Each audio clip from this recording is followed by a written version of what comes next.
आता बुरड कामाविषयी काही ठेकेदारांकडून माहिती घेऊया. ओके. जय सेवा मामा.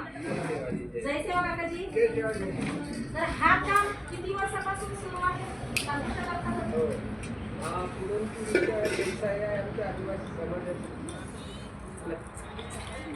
हा आमच्या आदिवासी समाजाच्या पिढीच्याकडे व्यवसाय. याला बुरड समाज हा नाव देण्यात गव्हर्नमेंटचा हात आहे. म्हणजे जे व्यवसाय होते ते जे वही बनते आहे आपल्या गव्हर्नमेंट, ते फक्त नाव दिल्यात का भी हा बुरुडी काम आहे. आता हा व्यवसाय खरोखरच काही जंगलात राहणेवाला आदिवासी जो आहे तो जंगलाचा व्यवसाय म्हणूनच याला ओळखल्या गेल्या. आपण हा काम किती वर्षापासून सुरू आहे? 2 पिढीच्या पिढी म्हणजे तुमची आजोबा सर्व सगळेच कामं करत होते. जेव्हापासून जन्मलेले आदिवासी आहेत तेव्हापासून हाच व्यवसाय आहे. याच्यामध्ये काय काय बनवलं जाते?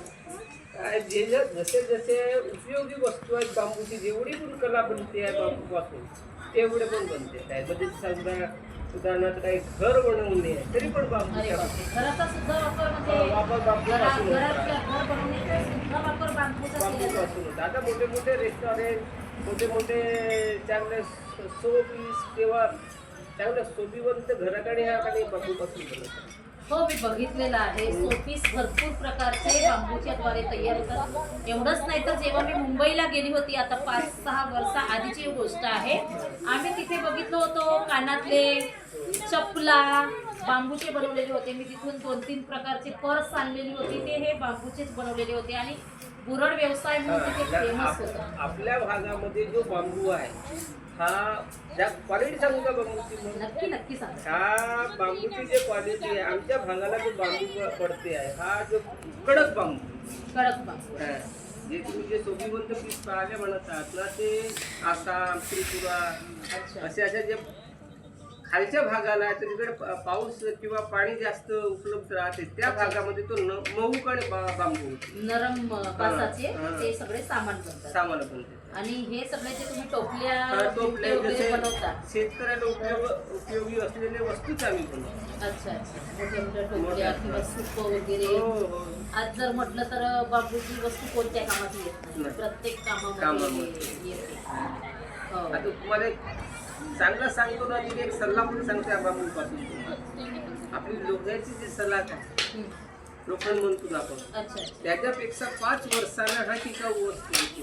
याच्या आता ह्या बांबूपासून स्लॅब पण बनत आहे. सिलिंग म्हणजे आज 50 वर्षाची कालावधी लोह्याची आहे, 55 वर्षाची कालावधी बांबूची. म्हणजे 5 वर्ष जास्त एवढाच असतो त्याला का त्याला पाणी नाही लागलं. म्हणजे सडणारी वस्तू नाही.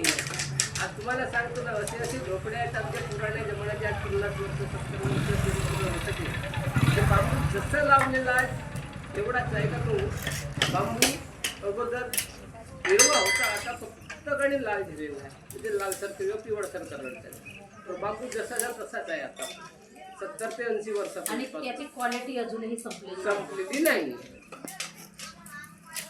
तर बघितलेलं तुम्ही फ्रेंड की किती सुंदर प्रकारे आजही आदिवासी एरियामध्ये बांबूची हस्तकला बनवली जाते, जिथे मशीनचा अजिबात वापर केलेला जात नाही. फक्त एक काती लागते लोखंडाची आणि तिच्याद्वारे छानपैकी असे सामान बनवतात. ठीक आहे, ओके, थँक्यू.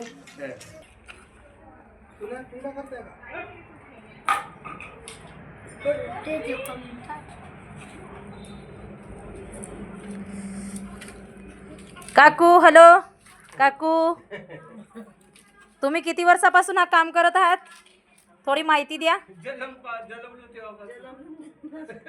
जन्मल्या तेव्हापासून. म्हणजे तुमच्या माहेरी पण हा काम होता? हा काम तुमच्या माहेरी पण होता आणि सासरी पण आहे? अच्छा, छान. काकाजी, तुम्ही कोणत्या ठिकाणी सामान विकायला नेता मग? नागपूरला. म्हणजे ह्या मोहल्याचे सगळे लोक तुमच्याकडे सामान विकतात, बनवतात आणि तुमच्याकडे देतात आणि तुम्ही नागपूरला नेऊन विकता. मग बाजारपेठ उपलब्ध आहे ह्या कामाला? अरे वा.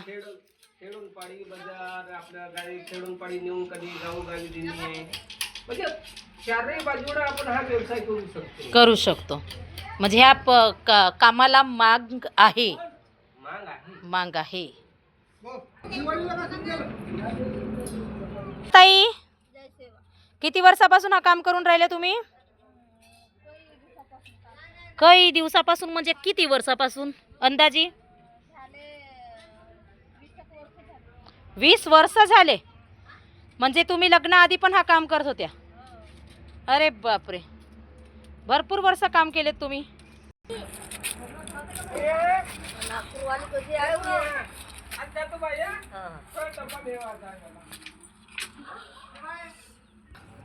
नमस्कार, जय सेवा. तुम्ही किती वर्षापासून काम करत आहात? हो, इथे येऊन तुम्हाला शिकायची गरज पडली ह्या कामाला की लग्नाआधी पण करत होत्या? इथे आल्यानंतर शिकल्या. म्हणजे खाली पिली न राहता काहीतरी करत राहायचं ह्या उद्देशाने तुम्ही शिकल्या. छान छान.